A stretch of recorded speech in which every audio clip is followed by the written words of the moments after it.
24. Mental health is real. Seek help and the state clash.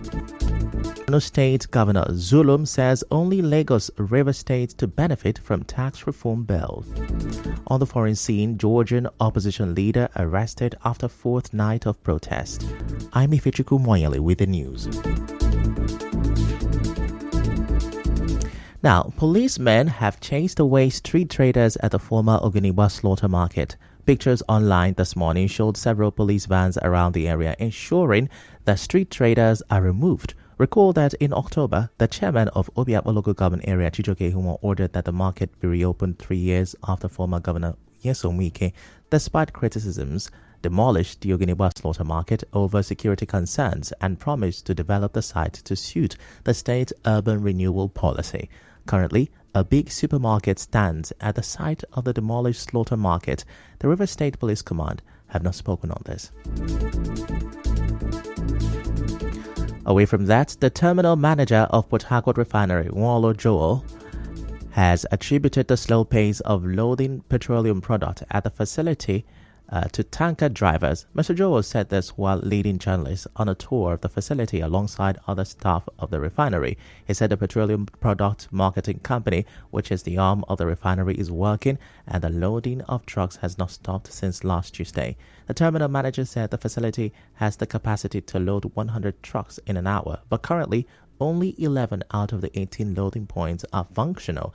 He said only 3 of these points are being used, resulting in the slow pace of loading. He said the facility is producing optimally and there are enough products available for loading.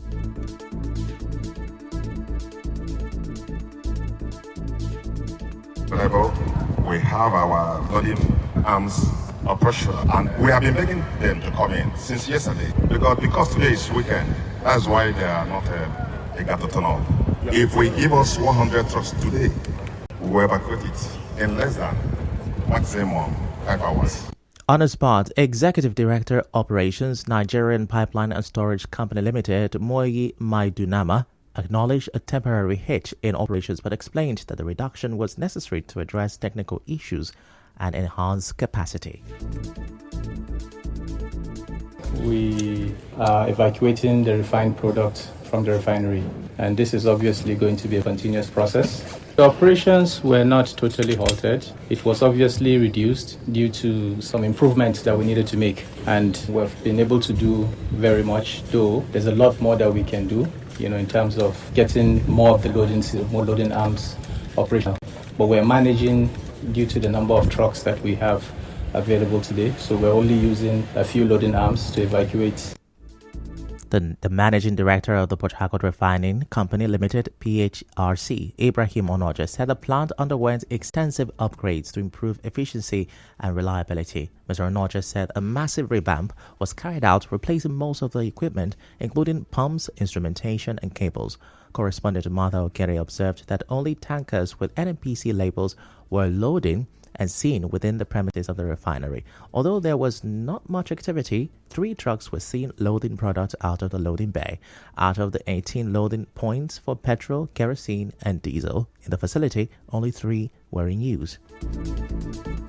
Meanwhile, General Secretary of NUPENG, Afolabi Olawale, says it is not true that tanker drivers are the reason for the slow pace of loading of petroleum product at the Port Harcourt refinery. He explained that marketers buy the product and contract the employers of tanker drivers, Nigeria Association of Road Transport Owners, NATO. He said it is only when NATO informs tanker drivers where there are products for loading that they can go in and load.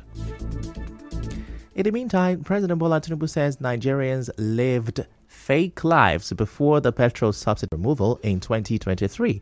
President Tinubu stated this while speaking at the 34th and 35th combined convocation ceremonies of the Federal University of Technology, Akure, FUTA, in Ondo State on Saturday. The president, who was represented by the Vice Chancellor of the University of Ilori, Wahab Ebewole, said the removal of the petrol subsidy and the unification of exchange rate was necessary to save Nigeria from the brink of collapse.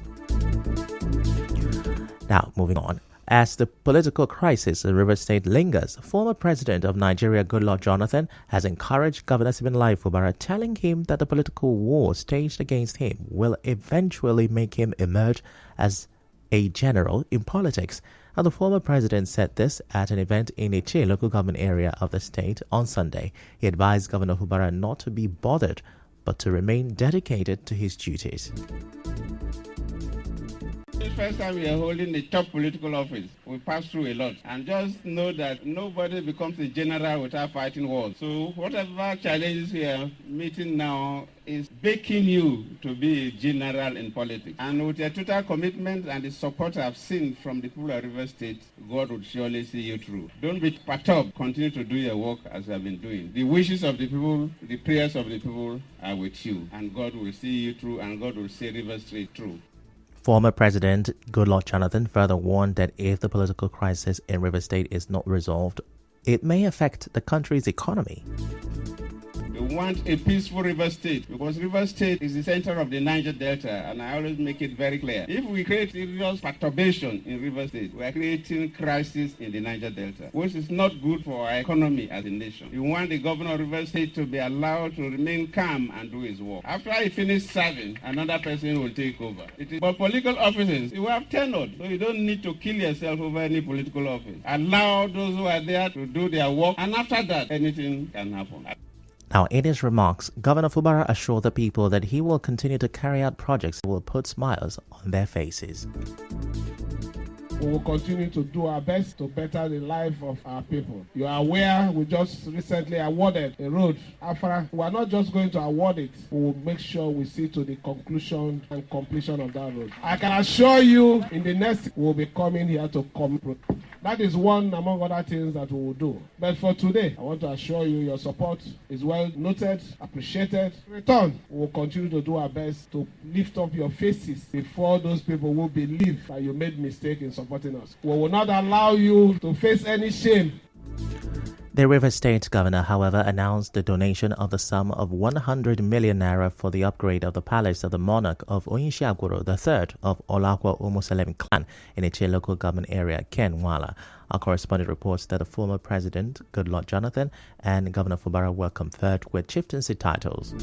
Still to come, Borno State Governor Zulum says only Lagos, Rivers State to benefit from tax reform bill. Stay with us.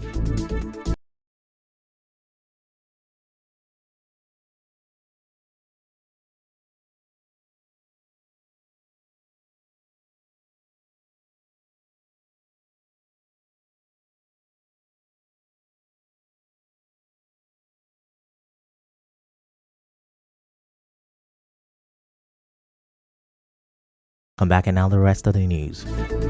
The federal government says the malaria vaccine will now be part of the National Routine Immunization Schedule. The Coordinator Minister for Health and Social Welfare, Mohamed Pate, said this, vowing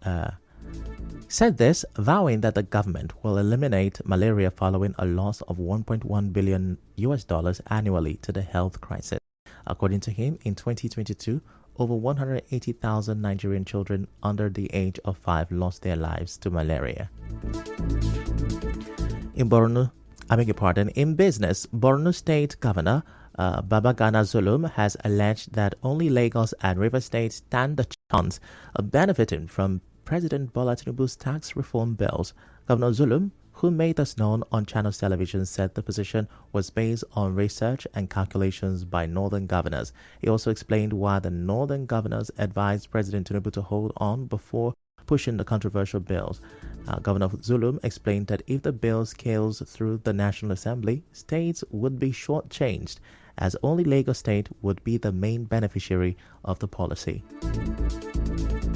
Still on this, the House of Representatives has indefinitely suspended debate on the tax reform bills amid opposition from northern lawmakers and governors. 73 lawmakers, including 48 from the Northeast, 24 from Kano, and former Sokoto Governor Senator Aminu Tambuwal rejected the bills. The suspension followed mounting pressure from governors of the 19 northern states. And now to entertainment. Singer Davido treated fans in Amsterdam to a collection of his hit songs at his sold-out Ziggo Dome Arena concert. Other artists in attendance at the concert include rapper Zlatan, Peruzzi, and Darko. Also in attendance was Nigerian footballer Victor Boniface. In sports, about 56 people have died in a crush following clashes at a football match in Guinea's second largest city, Nzerekore. Prime Minister Mamadou Ari Ba said a stampede at the event led to a number of victims on Sunday and called for calm. Local media said police had used tear gas after supporters of the visiting team, Labe, threw stones towards the pitch in anger at the referee. And now we bring you news from around the world. Georgian police this morning arrested a prominent opposition leader after using water cannons and tear gas to scatter anti-government protesters who rallied outside Parliament for the fourth straight night. The protests were sparked by the government's announcement last week that it was suspending talks on joining the European Union.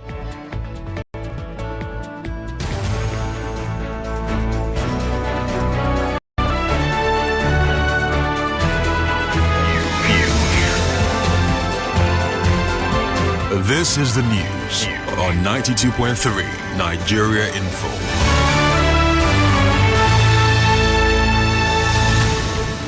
That's a wrap on the news this afternoon. Before we go, let's have a look at the major stories.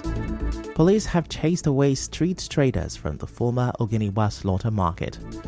Port Harcourt refinery terminal manager and Nupeng have clashed over operations at refinery. Now, the Borno State Governor Zulum says only Lagos and River State will benefit from the tax reform bill.